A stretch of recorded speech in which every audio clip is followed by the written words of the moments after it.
Buenos días. El primer tema que vamos a abordar en el curso es el de teoría del caso. La teoría del caso es importante porque nos permite conocer y analizar esta herramienta, así como su conveniencia y utilidad para identificar y organizar las proposiciones jurídicas, fácticas y probatorias relevantes para enfrentar un juicio oral. La primera aproximación de la teoría del caso es aquella que la entiende como la historia, es decir, la versión de cómo sucedieron los hechos que cada parte contará en el juicio.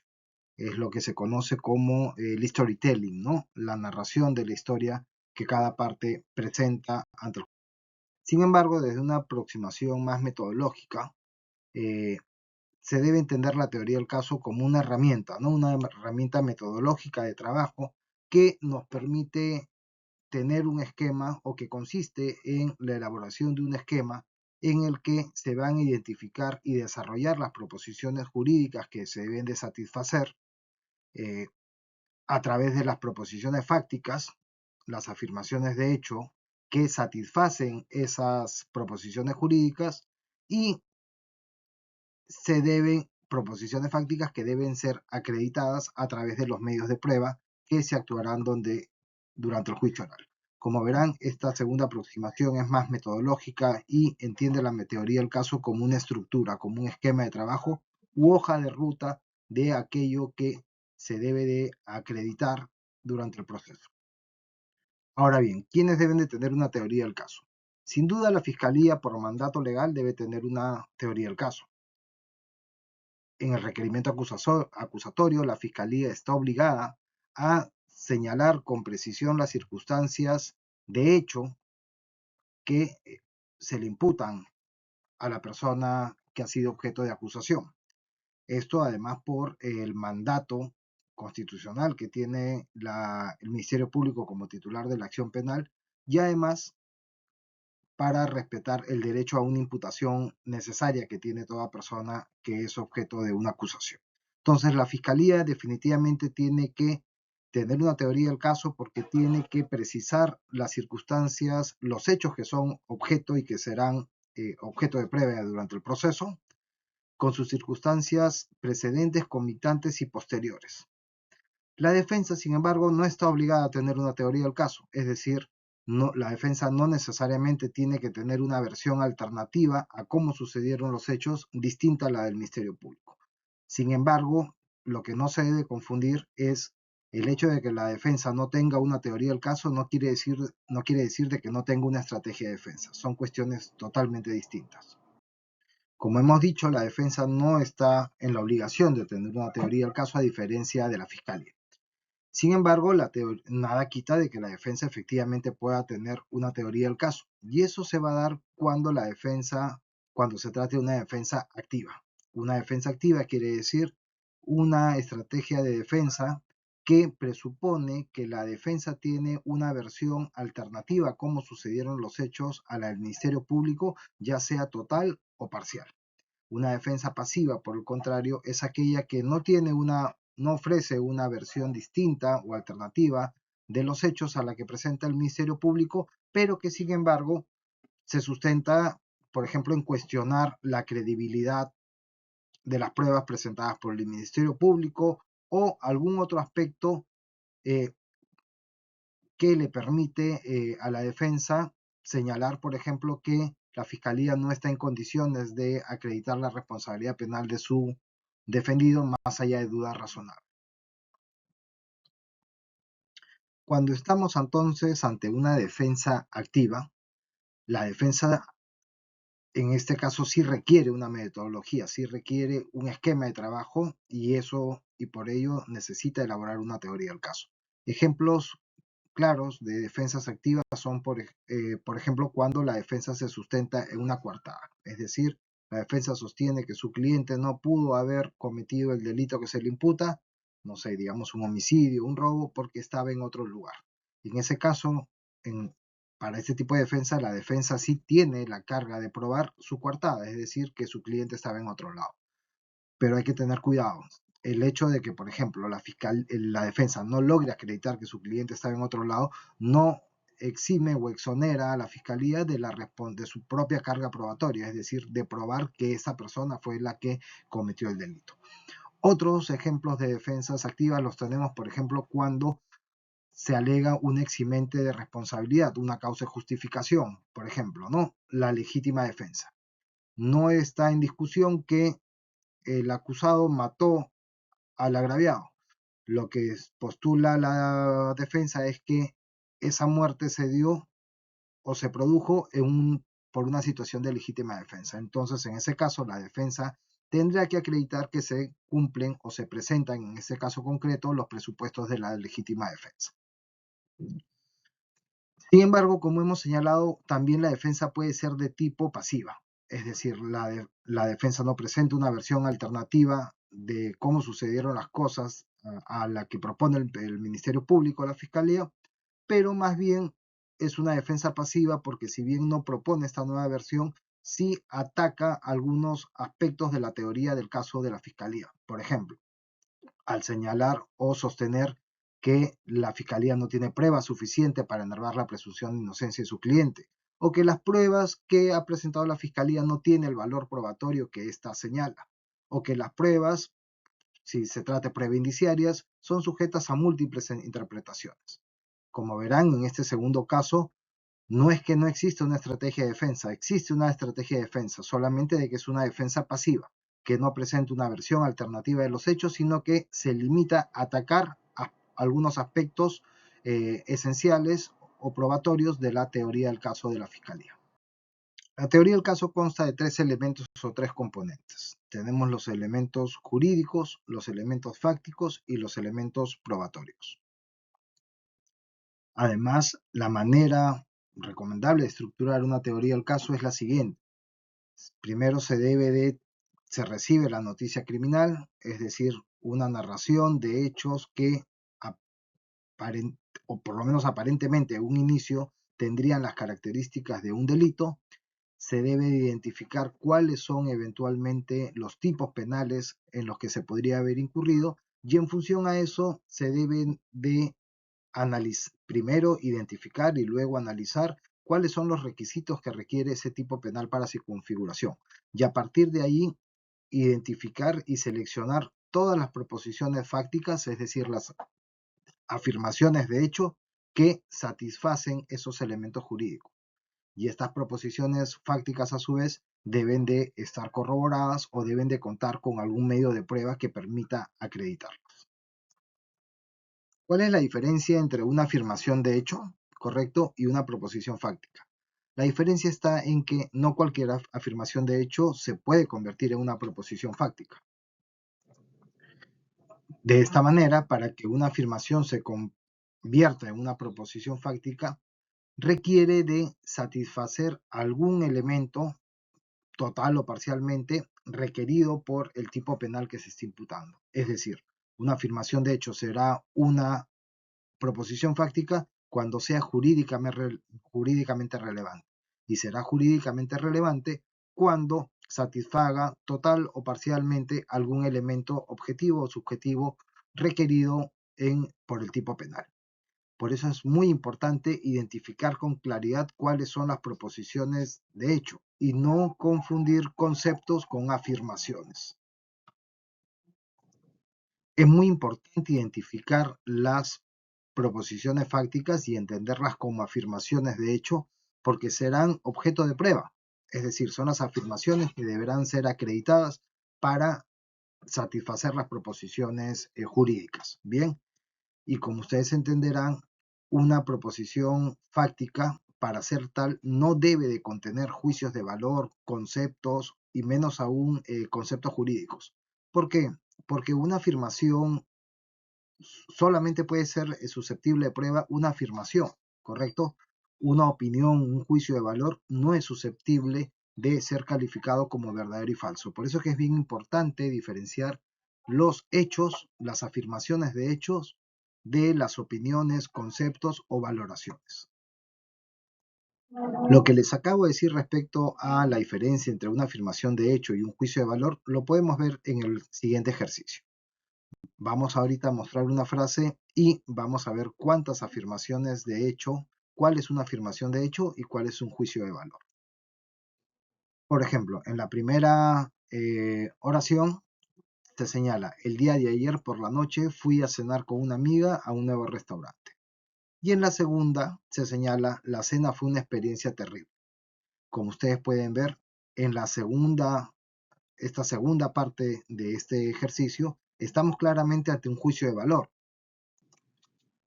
Y estamos ante un juicio de valor porque refleja una opinión, el parecer de una de las personas del ejercicio que fue a cenar. Y como les decía, un juicio de valor no es susceptible de ser acreditado porque no tiene un valor epistémico, no puede ser calificado como verdadero o falso. En la primera frase sí encontramos no solamente un hecho, sino que probablemente más hechos, ¿correcto? Y estos hechos de la primera frase sí podrían ser objeto de probanza durante el juicio oral. Como ustedes saben, los tipos penales, los delitos previstos en la parte especial, tienen una serie de elementos objetivos y subjetivos, ¿correcto? Que deben de ser satisfechos para poder afirmar o para poder imputarle la comisión de ese delito a la persona que ha sido acusada. Estos son los elementos jurídicos de la teoría del caso y estos son los que deben de ser satisfechos, primero identificados a través de las proposiciones jurídicas y satisfechas por las proposiciones jurídicas que luego serán materia de prueba durante el juicio oral. Y es muy importante tener en cuenta que estos elementos jurídicos deben de abarcar la acción o omisión, la tipicidad de la conducta, la antijuricidad, la culpabilidad y las circunstancias modificatorias. Es decir, el Ministerio Público, dentro de sus elementos jurídicos, debe de satisfacer cada uno de los aspectos antes mencionados. Los elementos probatorios de la teoría del caso o el elemento probatorio está compuesto por los medios de prueba. Los medios de prueba que nos van a permitir acreditar las proposiciones fácticas que nosotros hemos seleccionado como aquellas que satisfacen los requisitos establecidos por el tipo penal que hemos identificado es aplicable al caso concreto. Son los medios de prueba encaminados a acreditar las proposiciones fácticas, como les digo, ¿no? Ya sea las proposiciones fácticas de la Fiscalía o, de ser el caso, si estamos ante una defensa activa, las proposiciones fácticas de la defensa. Con la actuación de los medios de prueba durante el juicio oral, las partes pretenden acreditar sus respectivas afirmaciones de hecho sobre cómo sucedieron las cosas, sobre cómo es que sucedió aquel evento que es objeto del proceso penal y proporcionarle al juzgador la información necesaria, es decir, los elementos de prueba que le permitirá determinar qué fue lo que sucedió en el caso concreto y si es que a partir de esa actividad probatoria se le puede imputar responsabilidad penal al acusado. Como les decía, la teoría del caso tiene como objetivo, primero que nada, servir como una herramienta metodológica, es decir, nos proporciona la guía, la brújula, la ruta, ¿no?, que debemos seguir durante el juicio oral para poder tener un desempeño exitoso y lograr los objetivos. Si soy fiscal, lograr una condena, y si soy defensor, lograr que se absuelva a mi cliente. Nos ayuda además a tomar decisiones durante el juicio oral. Además, el litigante, a través de la teoría del caso, no se olviden también de que es no deja de ser una narración de cómo fue que sucedieron los hechos, entonces también nos servirá desde ese punto de vista para persuadir al jugador de que las cosas sucedieron como nosotros le estamos presentando. Y debe de permitir o ser capaz de explicar tanto nuestras afirmaciones como las de la contraparte o las contradicciones que se encuentran en la teoría, identificadas en la teoría del caso de la contraparte.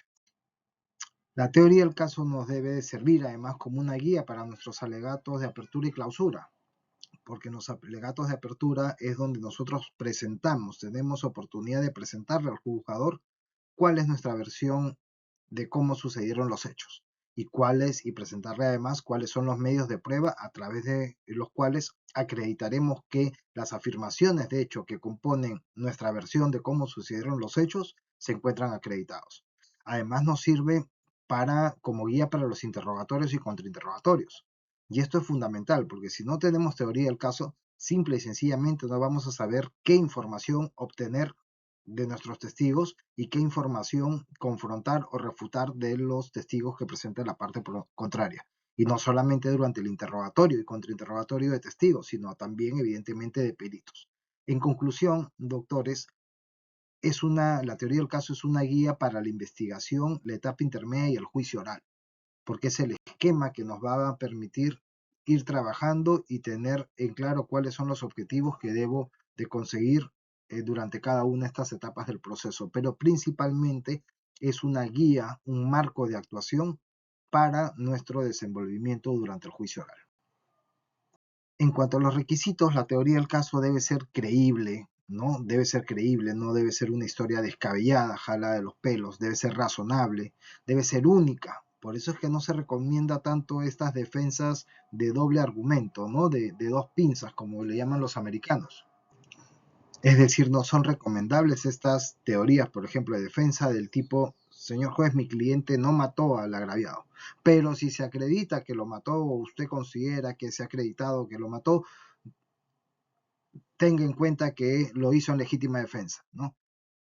Ese tipo de estrategias de defensas o de teorías del caso no son recomendables porque no dan una explicación única, correcto, a la versión que nosotros estamos llevando de cómo sucedieron los hechos. Además debe ser simple, no deben de verse forzada, correcto, y tiene que permitirnos explicar con claridad qué es lo que nosotros estamos sustentando.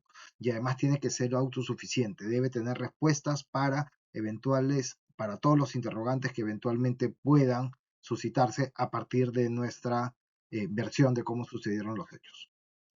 ¿Cómo se debe de elaborar una teoría del caso? Primero que nada se debe investigar. Uno tiene que empaparse muy bien de los hechos del caso, tener un conocimiento amplio, analizar las pruebas tanto de cargo como de descargo de manera minuciosa, identificar si soy fiscal qué pruebas tengo de cargo, si soy defensor qué eventuales pruebas tengo de descargo, analizar si soy defensor, por ejemplo, las debilidades en materia probatoria de la fiscalía, identificar, esto es muy importante, doctores, los puntos controvertidos. Muchas veces vemos juicios orales en los que se hacen amplios debates e incluso se ofrecen medios de prueba respecto a hechos que no son controvertidos y eso no tiene ningún sentido. Bien importante identificar cuáles son estos puntos controvertidos y presentar la prueba que nos permita acreditar que estos puntos controvertidos o los hechos que conforman estos puntos controvertidos sucedieron como es que sucedieron de la manera que nosotros estamos señalando. Y finalmente analizar las pruebas directas o indirectas, porque ustedes saben que la prueba directa y la prueba indirecta tienen esquemas distintos. Y por lo tanto, nuestra teoría del caso nos debe permitir identificar ante qué tipo de prueba contamos o cuenta la contraparte para eventualmente sustentarla o cuestionarla respectivamente. La estructura de la teoría del caso para la fiscalía es esta, ¿no? Tenemos hechos, comencemos con la columna del centro, la teoría jurídica, ¿no? Tenemos los delitos que se imputan, los cuales, como les digo, tienen una serie de requisitos objetivos y subjetivos. Por otro lado, tenemos nuestras proposiciones fácticas, es decir, hechos penalmente relevantes, que finalmente serán acreditados a través de nuestra teoría probatoria, donde deben de estar identificados todos los medios de prueba que nos permitirán acreditar nuestras proposiciones fácticas. Aquí un ejemplo práctico de cómo puede la Fiscalía estructurar su teoría del caso. Por ejemplo, es un caso de un asalto a una joyería. La Fiscalía quiere acreditar o tiene como proposición que el acusado huyó después de asaltar la joyería. Entonces debe identificar a un testigo o a algún otro medio de prueba que le permita acreditar esta proposición fáctica. En este caso tiene al testigo Juan Pérez. Y como ven en la columna de preguntas, estas son las preguntas que podría hacerle la Fiscalía a Juan Pérez para acreditar que efectivamente fue el imputado el que huyó después de que se asaltó la joyería. Otra proposición jurídica, fáctica podría ser, perdón, que el acusado tenía una pistola. Entonces, si eso es lo que busca acreditar la Fiscalía, a través de este testigo tendrá que hacerle las preguntas que le que permitan que el testigo proporcione esa información de manera tal que se tenga como acreditada la proposición fáctica, esta proposición fáctica que, como ustedes saben, guarda relación con un agravante del delito de robo. Como hemos señalado, la defensa puede tener puede hacer una defensa activa o pasiva, o una defensa mixta, que sea activa para determinados aspectos y pasiva para otros. Por ejemplo, en este cuadro vemos cómo podría organizar su teoría del caso una defensa. Tenemos la teoría jurídica, que son los requisitos establecidos en el tipo penal, ¿correcto? Tenemos determinadas proposiciones fácticas de la defensa, pero que, por ejemplo, las dos primeras están encaminadas a refutar la evidencia presentada por la fiscalía, la prueba, ¿correcto? A cuestionar, por ejemplo, el nivel de credibilidad de la prueba o su capacidad para acreditar o no lo que señala la fiscalía. Pero la defensa también podría tener, por ejemplo, una teoría, podría ser una defensa activa y tenga la necesidad de acreditar determinadas proposiciones fácticas. Entonces, en ese caso, la defensa tiene que presentar los medios de prueba que le permitan acreditar dicha proposición. En suma, doctores, la teoría del caso debe de contener o dar respuesta a cada una de estas preguntas. ¿Quién es el sujeto que realizó la acción? ¿A quién se benefició con la conducta imputada? ¿Cómo se llevó a cabo? ¿Con qué? Es decir, si utilizó algún tipo de medio, si estamos ante un delito que requiera o algún tipo de perjuicio económica, a cuánto asciende el perjuicio económico, cuándo sucedió, dónde sucedieron los hechos, en fin. La teoría del caso debe de responder con sencillez a cada una de estas interrogantes. Entonces, doctores, tenemos para concluir que la teoría del caso es una herramienta metodológica que nos permite gestionar la información, es decir, nos sirve como una hoja de ruta, como una guía para enfrentar el juicio oral y en realidad cualquier etapa del proceso. Está compuesta por elementos jurídicos, fácticos y probatorios. Además, la Fiscalía, por mandato legal, debe tener una teoría del caso. La defensa, por el contrario, no está obligada. Puede tener una teoría del caso o no, dependiendo de que haga una defensa activa o pasiva. Ahora, ustedes me preguntarán, doctor, ¿qué es más conveniente, tener una defensa activa o pasiva? Bueno, lo más conveniente siempre es tener una teoría de una defensa activa, pero hay casos en los que indudablemente no tenemos con qué hacer una teoría, una defensa activa, y nos tendremos que limitar a una defensa pasiva, es decir, a cuestionar la teoría del caso de la fiscalía, ya sea a sus medios de prueba o ya sea, por ejemplo, al juicio de subsunción realizado por la fiscalía, y ahí haremos un cuestionamiento, por ejemplo, a la tipicidad de la conducta. Y finalmente, la teoría del caso, bien importante esto, doctores, no lo pierdan de vista, la teoría del caso sirve como una guía durante la actuación probatoria. Porque si yo no conozco cuáles son los hechos relevantes o los hechos que yo debo de acreditar, entonces no voy a saber hacerle las preguntas, por ejemplo, adecuadas que le permitan a mis testigos proporcionar esa información que me permite acreditar mi teoría del caso. Y como les digo, no solamente para la actuación probatoria, sino también sin duda para los alegatos de apertura y de cláusula. Bien, doctores, espero haber sido lo más breve posible y que les haya sido de utilidad este primer video respecto a teoría del caso. Nos vemos pronto en las clases en vivo. Cuídense mucho.